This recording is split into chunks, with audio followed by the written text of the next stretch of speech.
Who wouldn't love my job? You see new things every day. Here, for example, we had a perp clinging to a branch high up in a cottonwood tree.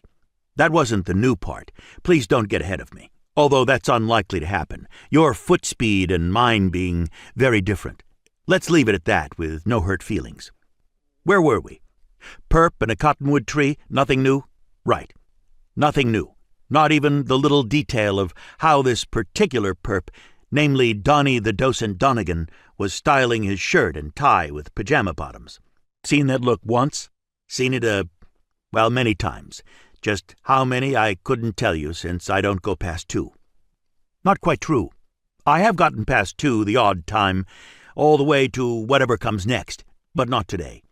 No biggie. 2's enough. We're the proof. Me and Bernie. Together, we're the little detective agency, the most successful detective agency in the whole valley, except for the finances part.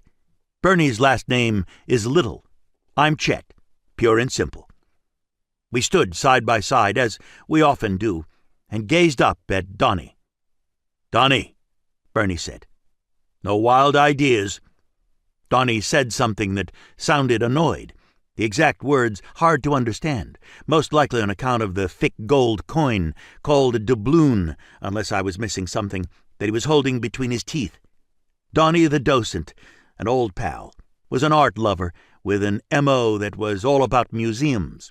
On this particular occasion, our client was Catherine Cornwall, who runs the Sonoran Museum of Art, also an old pal, but not a perp, who we met way back on a complicated case of which I remembered nothing, except that it ended well, perhaps only slightly marred by an incident in the gift shop involving something that hadn't turned out to be an actual chewy, strictly speaking. Catherine Cornwall was a woman of the gray-haired, no-nonsense type. They don't miss much. You have to keep that in mind, which can turn out to be on the iffy side. I should mention first that the gold coin between the teeth was also not the new part of this little scene, and second, that this was the time of year when the cottonwoods are all fluffy white and give off a wonderful smell, a sort of combo of thick damp paper, sweet syrup, and fresh laundry.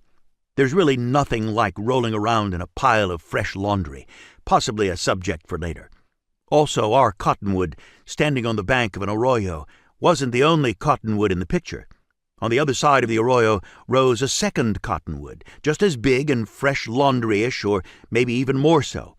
In between, down in the arroyo, we had flowing water, blue and rising almost to the tops of the banks. That was the new part. Water.